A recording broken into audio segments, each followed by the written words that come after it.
Oh my god, the April 2025 Yu-Gi-Oh! Banlist is finally here. They just announced it after YCS Houston, and it is crazy. How's it going, everyone? My name is Matt, and if you haven't already heard, the new April 2025 Yu-Gi-Oh! Banlist is officially live. YCS Houston just ended, and I believe it was Memento that ended up taking the whole thing, which is crazy, especially in a format full of Rizal. But what's more exciting than that is going to be the ban list. We have a new ban list. I am super excited for it. We've been waiting weeks for it to happen. I posted my prediction 3 weeks ago, and honestly, I have the ban list here on my phone. I'm gonna go ahead and just talk about what has actually been hit.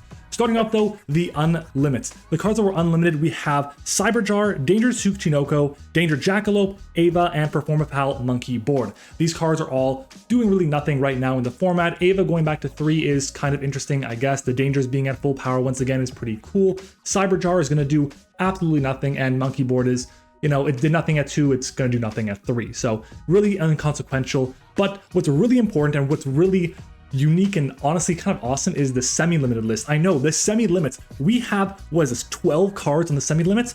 We have all the main deck good Rizal monsters. X, Ice, and Sword Rizal are all limited or semi-limited to 2 copies. We have the Mouse Dormouse and Mouse White Rabbits semi-limited as well as Malice and Underground. So that's 3 of the main starters for Malice and Rizal, the 2 best decks of the format, all now at 2 copies. On top of that, Black Dragon Collapse Serpent and White Dragon Wyvern Burster, back to 2 copies. I am, as a Dragon fan, thrilled. I'm so happy these cards are back to 2 copies. It's going to be a really big deal, and we'll talk about that in a little bit. Other than that, though, it's going to be Morphing Jar back to 2 copies, and Snake Eye, Ash, and Poplar are also now back to 2 copies, which, considering that OSS is banned, makes a ton of sense. These 2 cards aren't really going to do anything at all. What's Poplar going to search for? You're going to search for the field spell, and that's pretty much it? Sure, I guess, but it's really not going to do too much, and you can't splash it in with other engines.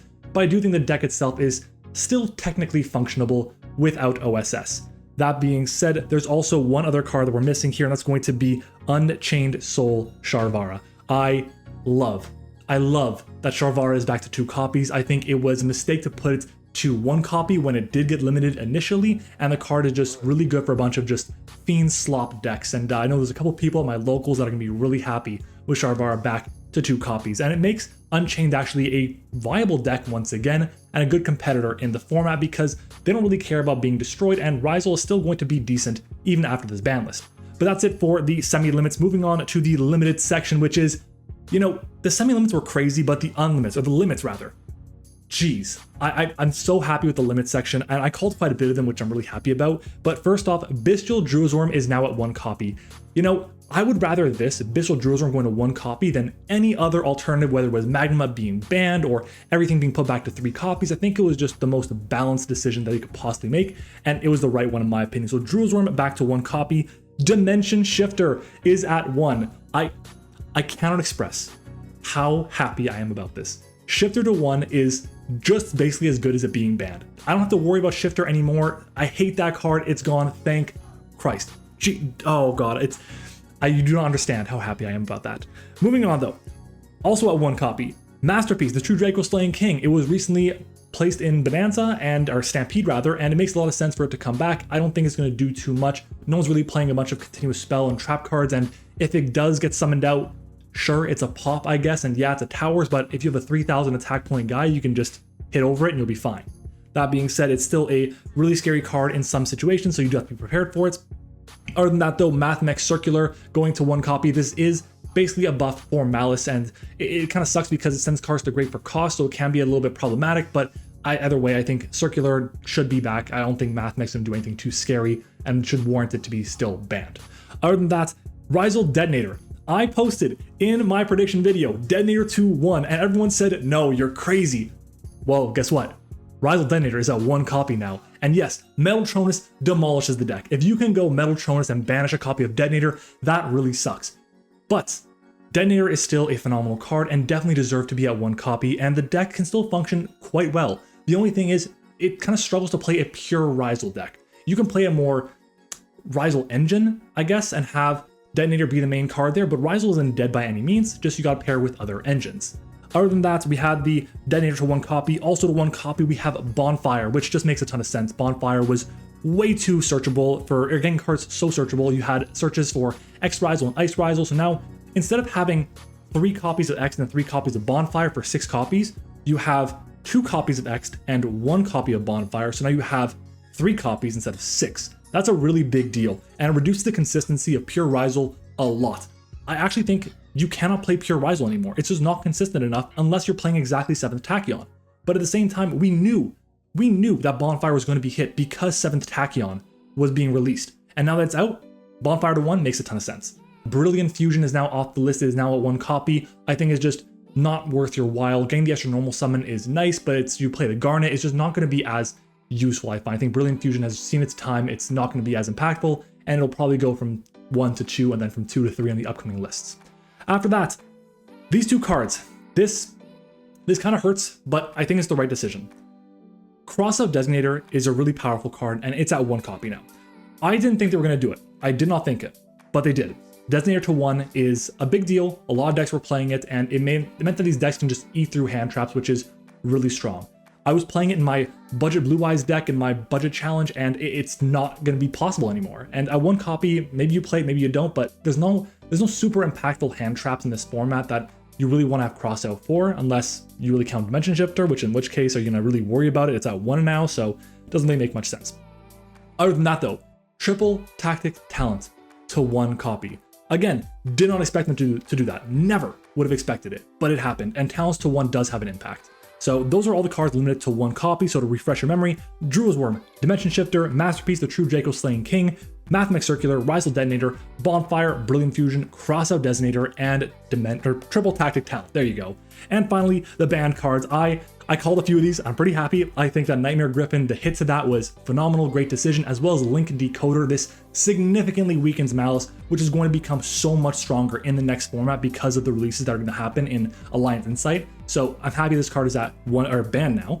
Also, Abyss Dweller definitely deserves to be banned, 100%. I as a person who's been on Fire King the past couple weeks, because I've been loving that deck, Dweller is a problem. But the issue with Dweller is that it detaches for cost, so it could trigger a bunch of these Mermail and Atlantean cards, which did have a problem to be able to create a really scary board. And that card being banned now makes a lot of sense. It's now banned, I believe, everywhere except for Master Duel, if I'm not mistaken, which is a big deal. And then finally, the last card is Bahamut Shark, which Bahamut Shark makes a lot of sense because what it means now is these decks that are playing 7th Tachyon and playing a little Shark package, they can't just summon out Bahamut Shark and then make a Toad before doing anything else to protect all their plays. So I think that's a really cool fix because now it means that Toad is still legal and can be played in these decks that are level or rank 2 based, but they're not going to be splashed into other decks. You can't just say, oh, I have a bunch of rank 4s, let me make a Bahamut Shark and then get an easy Toad access for an Omni Negate. No. Doesn't work that way anymore, which is awesome. So that's it. That's the ban list. Those are the changes. And this goes into effect, I believe it's tomorrow, April 7th, which is insane. I love the fact they've been doing this, and I want you guys to let me know down in the comments. What are your thoughts on the ban list releases just after a YCS? Personally, I love it. Last time I did this, I was on a bit of a hiatus, so I didn't really get a chance to actually record one of these videos, but I love the fact that we can enjoy the YCS together, watch the finals, hear a bit about the matchup, and then at the end of it, we get just, I think it's Jerome coming in, just talking about the ban list. It's done really, really well. So super happy with that. And honestly, the ban list for me right now, it kind of slaps. I'm pretty happy with it. But let's talk about a few different decks. Where is Rizal? Well, I've been saying it throughout this entire video so far, this entire rant, but Rizal, pure Rizal itself is kind of struggling right now. Losing the 2 extra copies of Detonator hurts, and sure, they weren't playing 3 copies, they were just playing the 2. It really sucks because now Metal Tronus completely invalidates that deck. There's going to be other cards that really are good against it, but Metal Tronus is definitely a card you have to be aware of, and you have to have ways to be able to stop that. And if you don't, you're going to be having a really tough time. So if you don't have Metal Tronus answers, Rizal's not really going to work out that well.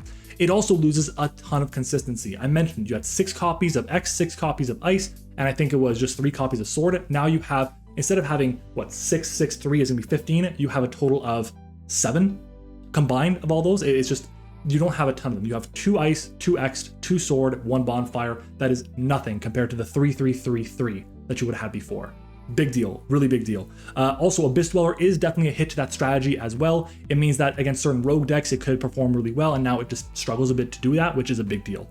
On top of that, in the semi-limited section, we saw hits to Dormouse and White Rabbit, as well as Malice and Underground. These are big for a few different reasons. Number one, White Rabbit and Dormouse, I keep getting them mixed up, but one of them is the one that sets the trap from the deck. The other one's the one that banishes from the deck as well. That's a big deal because these are 2 starters for the strategy. You can always set the trap from the deck, banish the Malice monster, and then summon out a guy from the deck, and then bring your guy back and get a link 2, and you're just off to the races. Not the case anymore. Not going to be as consistent. That's a big deal. And on top of that, it just means that their recovery, their follow-up is not going to be as strong. And that's really important because Malice had, without a doubt, the best follow-up in competitive Yu-Gi-Oh! Right now out of any deck out there. So Malice, Monsters, Dormouse, White Rabbit, Malice Underground going to 2 copies. Huge deal. They just lost a total of 3 starters, which is definitely important. But on top of that, they lost the Nightmare Griffin. And I love this because losing Nightmare Griffin means they can no longer do the lock with a Baoku, and it also means there's no more BS skill drain that we're seeing going around now. So super happy with it. Was it a super impactful card in previous formats? No, but the fact that Nightmare Griffin was seeing a lot of play in current Malice lists is a really big deal. And finally, Link Decoder. It just basically means they have to have more extenders. And the fact that now Bestial Drewsworm goes from unlimited to limited, you just lost 2 extra Bestial monsters. So now you maybe have to be in the tank and say, oh, do I play Bestial Serenir now? And in a deck that, let's be honest, if you're playing Malice, do you really want to be playing Serenir? You don't have a ton of branded spell and traps to dump to the graveyard. You want to keep your Bestial monsters in your deck to search them with Magnamud and get them with Lubellion. It may not be the right call, but either way, it's still an extender. It's a worse extender than Drewsworm is, which is a really big deal. And listen, when Drewsworm came out, I did not expect it to ever be limited, but hey, here we are now, April 2025. Drewsworm is now at 1. So I think Malice definitely takes a hit. Not as significant as Rizal. I think the Malice Fiendsmith Bestial deck is still very strong and one of the strongest decks of the format, if not the strongest deck of the format. I think that Rizal is definitely fallen down. Other than that though, we had Blue Eyes, which lost nothing. No one expected Blue Eyes to be hit at all, so it's fine. We have, what else was really good? Mermail.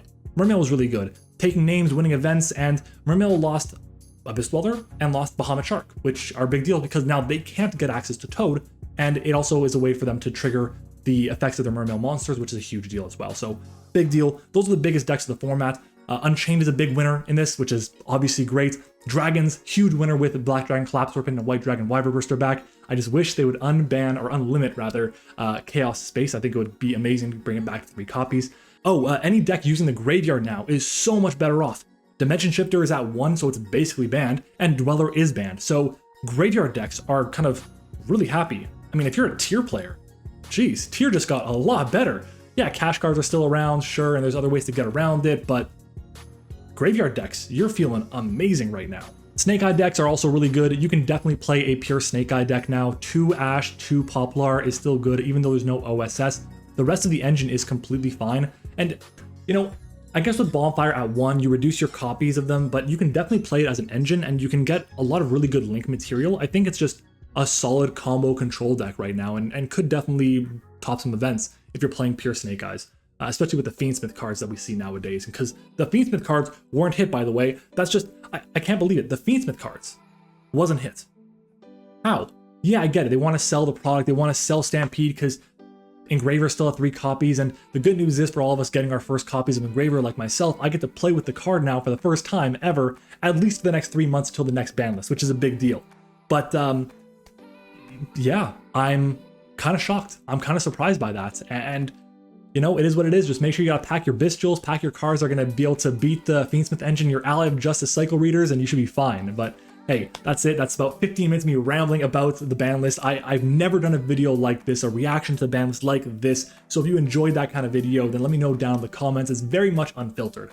And I love the fact that we get the ban list like this now. I think it's such a great decision on Konami's end. I'm trying not to glaze them, I swear, but in this situation, they definitely deserve it. This is one of the better decisions they made when it comes to their ban list releases. So if you guys enjoyed the video, do me a favor, smash the like button, subscribe to the channel if you haven't already. Episode number 4 of the Yu-Gi-Oh! Budget Challenge is coming out this week, so make sure to subscribe for that. Thank you for watching, hope you enjoyed it, and I'll see you all next time.